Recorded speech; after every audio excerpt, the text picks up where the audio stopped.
Well, why don't we go ahead and get started? My name is Scott Hawbaker. I'm the Executive Director with NACAA. We're glad that you're able to join us today.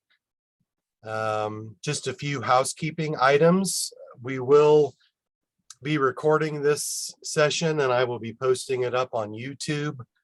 Probably get that link up by the end of the day or first thing in the morning. So I'll send an e-blast out to everybody with that link directly to our YouTube site. I'm pleased to introduce to you Whitney Price, who's the program coordinator with the Pipeline Ag Safety Alliance. For those of you who have attended our annual meeting and professional improvement conferences over the last several years, Whitney's always the bubbly one in the booth, along with several other individuals.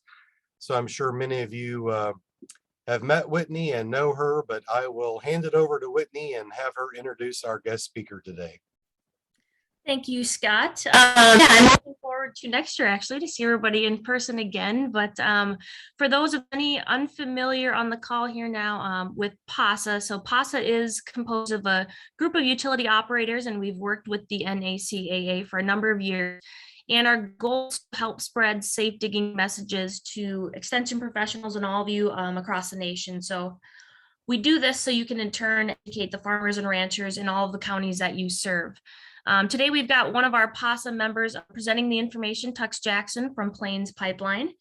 And we're going to conclude the presentation today around 12:30 Central Time. So if you do have any questions, please type them into the box, or you can email myself or Tux at the end of this presentation, and we'll get those questions answered. So I will leave it to Tux now. Hey, good morning, everybody. As Whitney had mentioned, my name is Tux Jackson. I am the Damage Prevention Supervisor for Plains All American Pipeline. Whitney asked me to, excuse me, Whitney asked me to do this a couple weeks ago.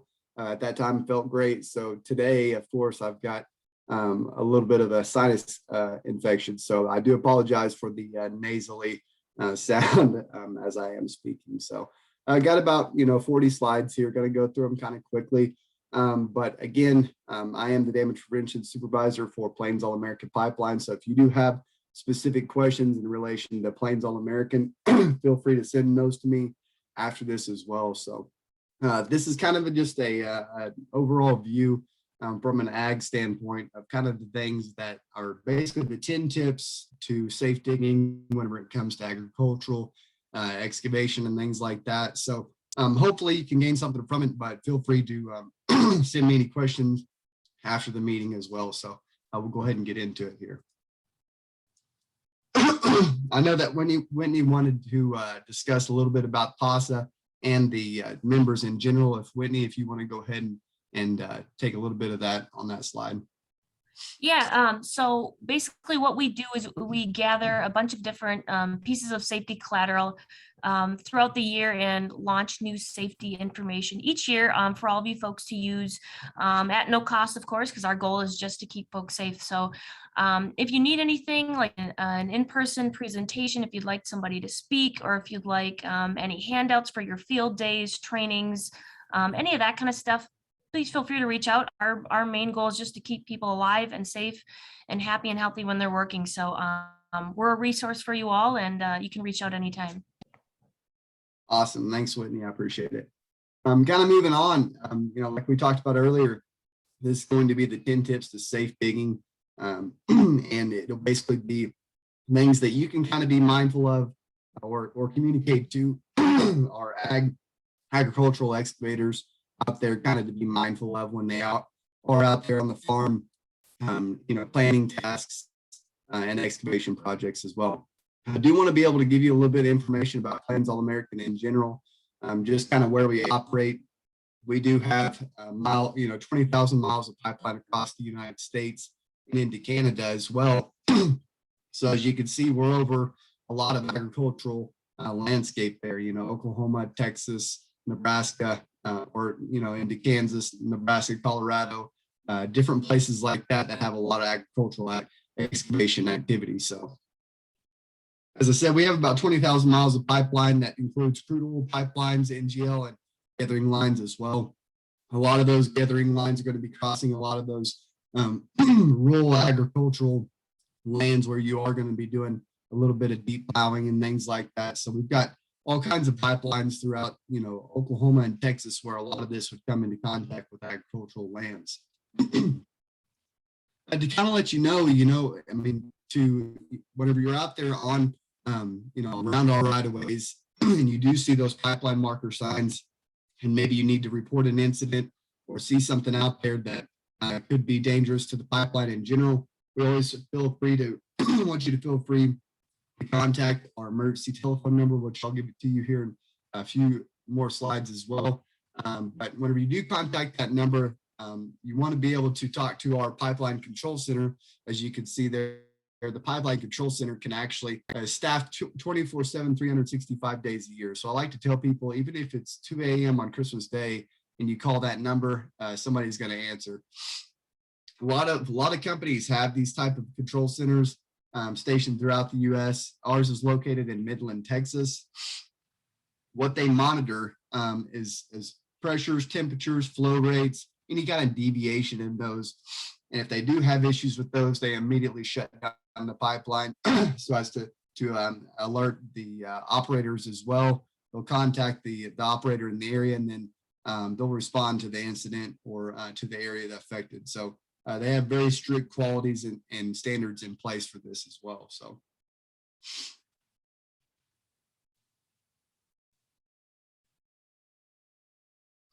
Okay, kind of getting into the 10 tips for safe digging here. We kind of put together, Whitney actually put these together, great set of 10 tips. I kind of just chipped in my thoughts and ideas on there as well, and kind of the importance of them. So there's kind of the breakdown of those 10. We'll kind of go in depth on each one. Pre-planning, drain tile projects, extensive field work, and then white lining those projects as well. Obviously, if you're familiar with 811, the white lining is to go out and mark your site of excavation before excavating. And then you put in that one call ticket so that way people can be notified where that digging is actually going to occur at. I apologize so much for the nasal sound. So, but on that pre-planning, a lot of the things that our farmers and agricultural excavators out there are doing are things like deep plowing, pond building, drain tile install, and fence install. We get these calls all the time. We get a lot of tickets based off of these, but we also get a lot of unauthorized encroachments based off of these. I know that people want to think that deep plowing is just plowing, but whenever you have those 3 or 4 foot shanks on there, that can reach a pipeline very easily. And we have had damages occur in the past because of deep plowing. So it's always a good idea to go ahead and throw that one call ticket in there. Then the guys can come out and mark those pipelines for you prior to any digging. And that way you can do your projects and do them in a safe manner. So kind of talk a little bit about pre-planning. I've got a lot of case studies within this PowerPoint slide that I want to be able to show you and kind of go over. This was an instance here where we actually had a housing project out on rural land on one of our pipelines that was being put in. Just a farmer out there that decided to build his home on his farmland. Once that they started the project, we finally got a one call ticket on it from the contractor that was building the home itself. When we showed up, there had actually already been a cattle guard installed there within, as you can see there, a couple of feet from our pipeline. The farmer didn't put in the one call ticket for the cattle guard that he was actually installing, and therefore it was an unauthorized encroachment and actually missed the line by less than 6 inches in depth. So this is one of those scenarios, if you kind of pre-planned a little bit better, kind of think about all of your project, not just the big portion, the construction of the home. If you put in separate projects like this, this actually led into the home itself. It was from a gravel road, a county road that he actually entered into his home there on the south side of the road. So to be able to kind of pre-plan, put this in the one call system, turn in a one call ticket separately if you wanted to, So that way you can know that this would be marked specifically to the cattle guard itself, or at least include it in the original one call ticket would have definitely been helpful. Saved a lot of time that the farmer ended up having to move the cattle guard out of our right of way as well. So just one of those things, if you pre-plan a little bit better, how that you could avoid that. Plan the entire project out, and then also allow all utilities to come and mark their appropriate, or allow them the appropriate amount of time to come out there and mark their lines. So, and definitely in this scenario, we actually had what the farmer actually came out and called one of the pipeline companies' number, which was located on the sign, and they came out and marked their specific lines. But the farmer, I think, expected them to come out and mark all lines. So maybe it was just one of those, educational chance there, to be able to inform them and let them know that 811 does exist. So that way all companies can be notified to come out there and mark their lines. But it was one of those things that could have been avoided. Definitely would have saved them time and money if they would have been able to call that one call ticket in for that specific job. Kind of getting into the paint and flags and kind of what to be thinking about whenever you are out there and you come across one of those on those agricultural lands. Paint, you have your color code identifies the type of utility there.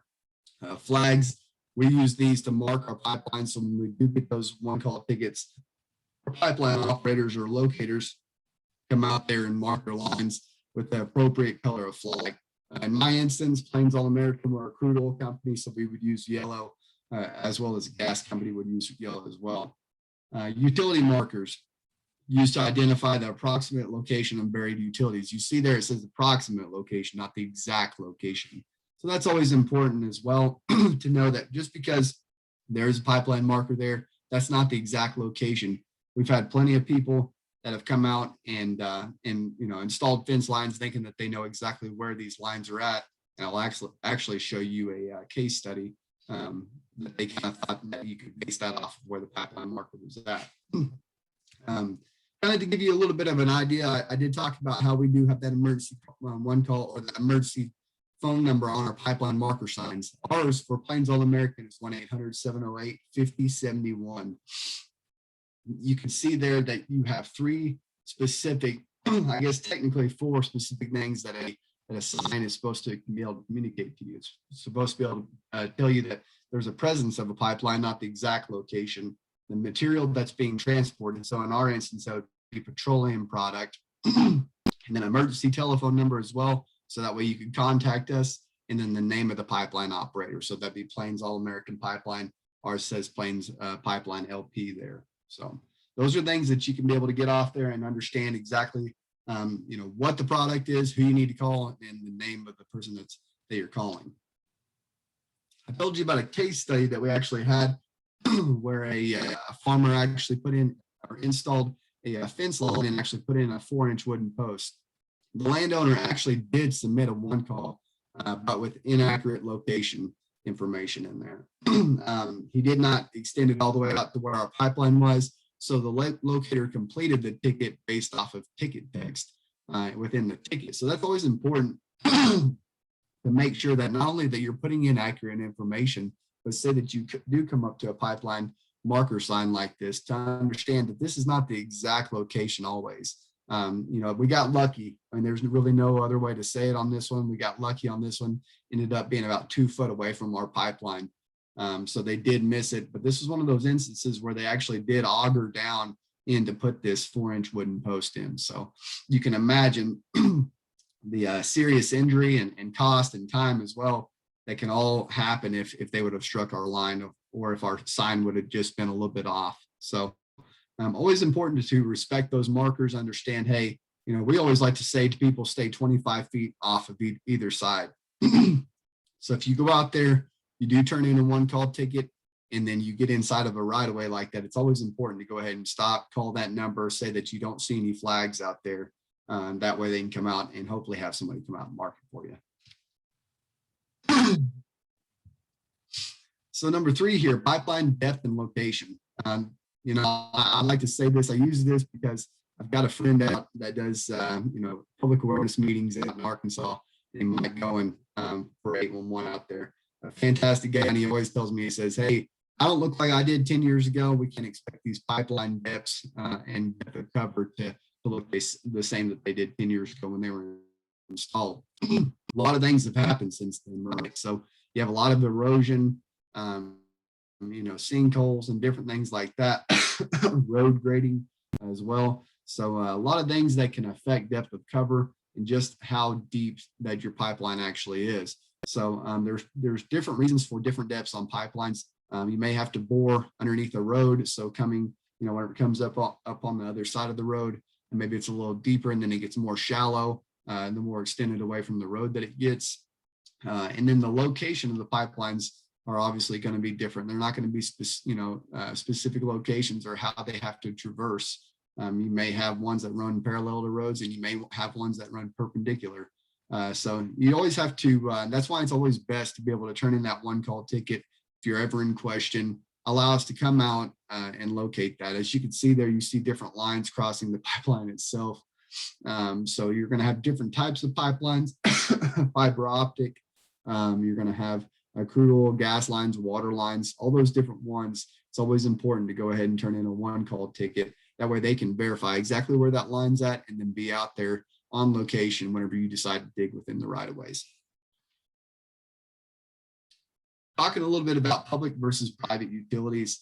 Obviously, public utilities, marked when you call 811 or submit a digital locate request for marked, and we do mark those for free as well. So that's our side of things, is the public, the public utilities, where we actually do come out and mark those lines. Private utilities, though, not marked when you call 811 or submit a digital locate request.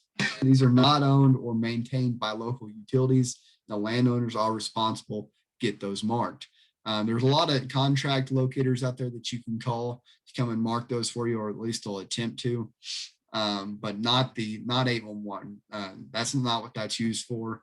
811, basically, I like to use this. It's different in some scenarios, but 811 likes to mark up, or people who own public utilities, they like to mark up to where the meter's at. So a lot of those, gas meters or water meters, things like that, they would mark up to those. But once it gets past that point, that's when it becomes private utility, and that would be up to the landowner to take care of that. So electrical lines between outbuildings are some of the examples, sewer laterals as well, and then irrigation lines. So anytime that you need those marked, always call in a private utility locating company. They'd be glad to come out there and help you out. So to discuss a little bit about the tolerance zones, with Plains All American Pipeline, we're actually a 24-inch tolerance zone with our specific pipelines. Basically, the tolerance zone on our end is it requires hand digging, hydrovacuum, definitely a non-invasive form of excavation equipment, no hydraulics, nothing like that within 24 inches. So we're always on site for those digs with Plains as well. So anytime that anybody comes within 25 foot of our pipeline, we're always going to end up having somebody out on site. Notification ticket wait times, ticket expiration, all those different ones. When you're thinking about the laws that are in your state, always important. And I actually do have a website for you here in a couple of slides that will show you where you can find all that information with just a couple of clicks. The state law resources, PASA Farm and Ranch Excavation Safety Guide, Notification Center website, and call 811, obviously. So if you call 811, you can get all those details very easily. So a little bit to talk about emergency response. Number 6 there, have a plan. As a farmer or agricultural excavator, if you hit a pipeline, leave the area immediately on foot, moving upwind and uphill. Eliminate any source of ignition, turn off equipment, put out cigarettes, warn others to evacuate as well. So your first phone call is going to be to 911, and the emergency number for the pipeline operator from a safe distance would be number 2 there. Always tell people as well, it's never a bad idea if you have some kind of leak like that, or if you're seeing some kind of incident go on that would cause a lot of pipeline companies in the area to be on alert. It's always good to call 811 and let them know about it as well, because they can put it out there that, hey, there's been a damage, or, that there's some issues out there on the site. So whatever you do, please do not touch the valves that we have out there. A lot of these valves are above ground piping, right? Well, you notice that you don't get to see where the rest of the piping runs. So just because you see an above ground valve out there doesn't mean that necessarily is a valve that would shut off where the leak's at or help the cause, may end up causing more issues. So it's one of those things. Leave that to the pipeline operator to be able to come out there, and he knows his equipment the best. So allow them to be the ones that come out there and decide what they need to do with the valves. Walk or drive through. Do not ever walk or drive through any liquid or vapor cloud. Do not attempt to extinguish any fire as well, or attempt to make any repairs. Leave that all up to the emergency responders and the pipeline operators as well. Kind of give you a little bit of an overview there of what we do from an emergency response standpoint. We do emergency or incident command systems training at Plane. This is all specific to Plains, obviously. We do a lot of different exercises, media training, tabletop exercises, worst case scenario, discharge exercises. So we do all of these things that you can see there in the photo. That's one of our tabletop exercises that we did as well. So we do these every year, and we do them all the time. So constantly going through training and response plan training, different ones to make us prepared for. I always like to say prepare for the worst and obviously hope for the best. So, but we're always prepared just in case we ever did need to go out and respond to an incident. And those response plans are regulated by several different agencies. You can see there. So OSHA, PHMSA, USCG. Some of the emergency response objectives from a Plains standpoint, obviously for us, is to ensure safety of public and responders, source control, manage a coordinated response effort, maximize protection of environmentally sensitive areas. That's very important to us. Contain and recover spilled product as well. And recover and rehabilitate injured wildlife. Remove product from impacted areas, minimize economic impact, so that way you can get business back to usual. Keep your stakeholders informed. That's very important to us. Keep the public informed, and then minimize business interruption as well. So just like to get into a little bit of how you identify if there's an emergency, right? So signs of a gas leak. Site would be liquid pools or vaporous fogs, discolored or abnormally dry soil, continuous bubbling in wet or flooded areas, oily sheen on water surfaces, flowing dirt around a pipeline area, fire coming from the ground or appearing to burn above ground, dead or discolored vegetation on the right of way as well, frozen ground in warm weather.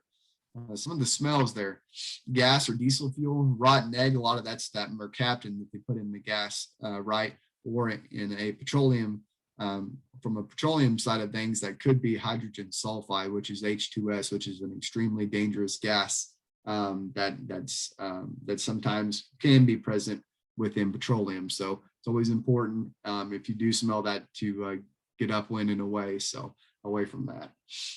Unusually strong skunk-like odor, and then hydrocarbon smell as well. The sound that you would want to be able to listen for would be a quiet hissing or a loud roar.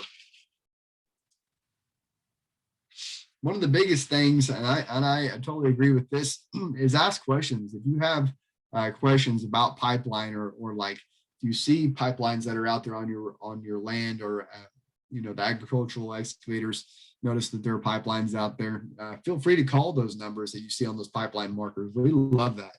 We take phone calls all the time on that stuff. And then we always get in touch with people, return those phone calls, so that way they'll be notified, or that way they can ask us any questions or details about how they put in a one-call ticket. If we've got pipeline markers out, or if we have pipelines out there in the area, they may have seen like an old pipeline marker sign that maybe we had sold. So always ask questions, so that way you can get the most up-to-date information, and you can do that by calling that number. We love for people to call those numbers, so have no problem with that. when we're talking about asking questions, we get a lot of questions about how do we identify the integrity of our pipeline? How do we ensure that our pipeline is up to snuff? We do that through our integrity management group, and with that, we use what are called smart pigs, or ILI tools. So these smart pigs inspect the integrity of the pipeline, and we are federally regulated. Our federally regulated pipelines are tested at least once every 5 years from Plains All Americans, side of things. With these inline inspection tools, ILI tools, how did these work are basically those smart pigs run through the interior of the pipeline. They've got magnetic sensors on them, brushes for cleaning as well, and then odometer wheels to be able to locate where the pig is actually at within the interior of the pipeline. These things detect cracks, dents, dings, any kind of leaks or bends or issues with the pipeline.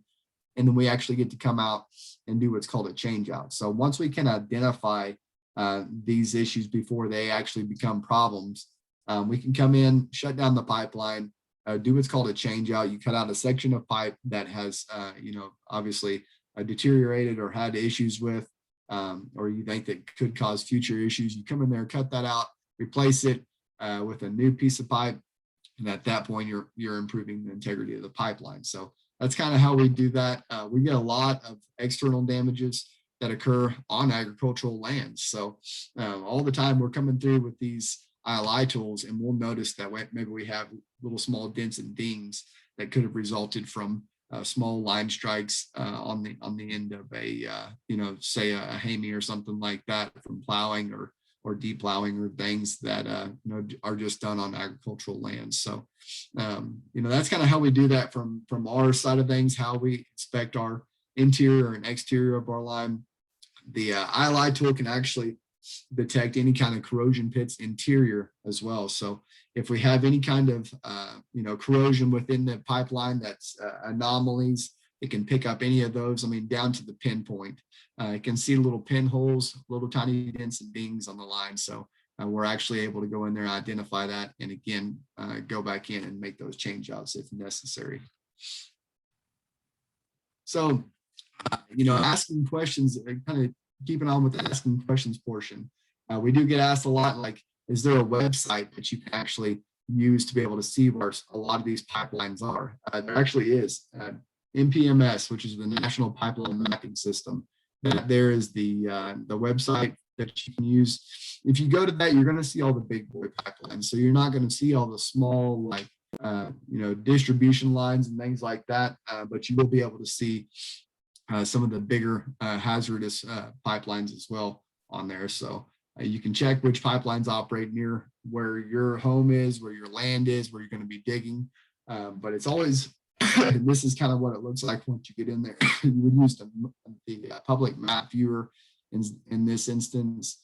Once you get to the website, just hit that. You can actually choose your county and then get to zoom in. And this is kind of what it looks like. So crazy how many pipelines are out there, especially when we're talking about agricultural lands. You're looking at Kansas, Oklahoma, and Texas that are just covered in pipelines. So that's why it's so important to call 811 prior to excavating. The most important thing to take away from this, though, is maps should never be used as a substitute for contacting a pipeline operator. And you always want to be able to call in a one-call ticket to 811 before starting your excavation. So just because you have these resources doesn't mean that you shouldn't go ahead and call 811 as well. So those corrals, the cattle chutes, your deep plowing, fencing, all that kind of stuff. Always want to call in a one-call ticket, so that way you can have those guys come out there and mark those pipelines for you. Talking a little bit about saving time and money. When we're talking about call 811 or submit a digital locate request, this is the website here that's very handy for you to be able to use. I'll pull it up for you here. Hopefully everybody can see this. Whitney, please tell me if you can't. But basically, okay, good. So this is clickbeforeyoudig.com. Basically what this saves you a lot of time and money, just because you're able to go in there and find the state that you that you're going to be digging in or whatever. Obviously calling 811's the easiest way, but this is a lot of information in here. It saves you a lot of time and money to know the one call law, to know where to access that online if you wanted to. But each state, you can actually click on it. You can access their website there.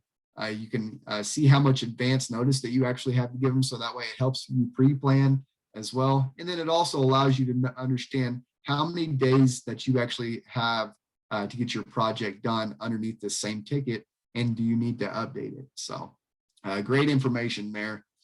So definitely something that you can, use to your benefit. But again, that's clickbeforeyoudig.com.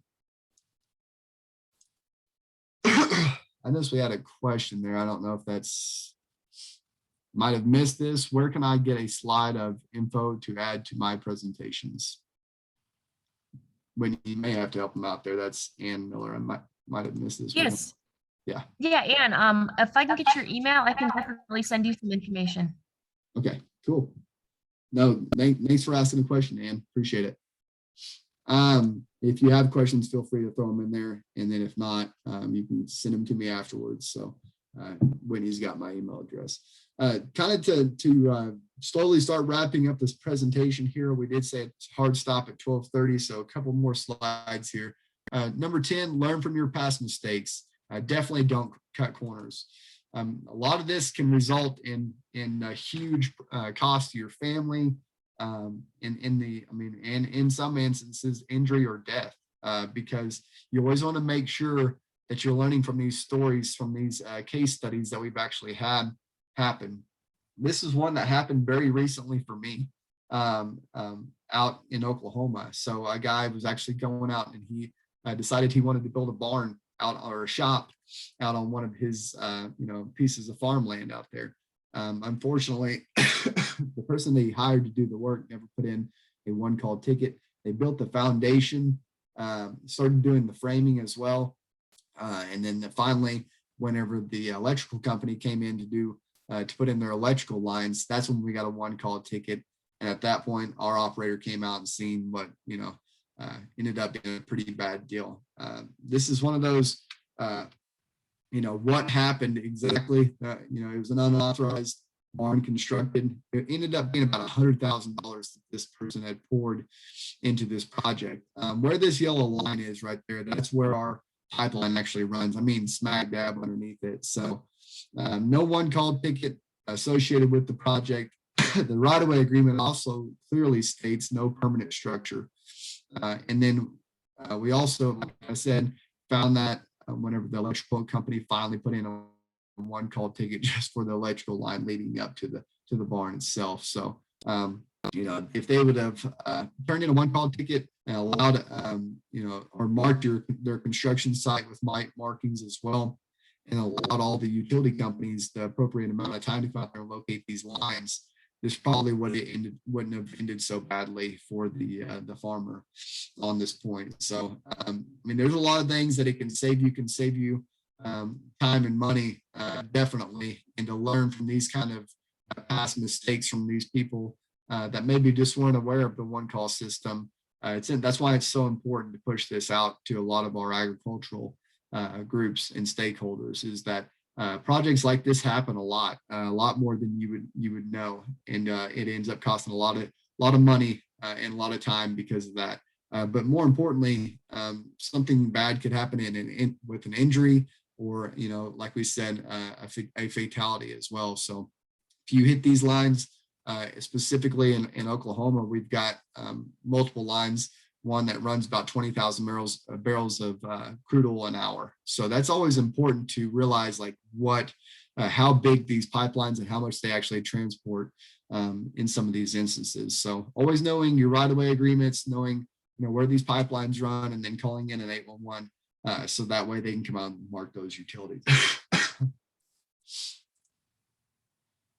Getting down to the last two slides here, some important websites to know. We had already talked about two of them, the clickbeforeyoudig.com, the NPMS, National Pipeline Mapping System, and then obviously on a Plains All-American side of things, there's your plainsallamerican.com. That's where you can find all the information about our company specifically.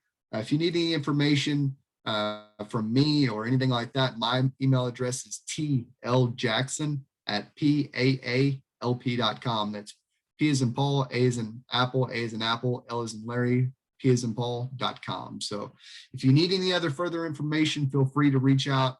It's always weird to just sit here and talk on these things without having a two-way conversation, but I definitely appreciate everybody attending. If you've got any questions, please feel free to reach out to me personally or through Whitney.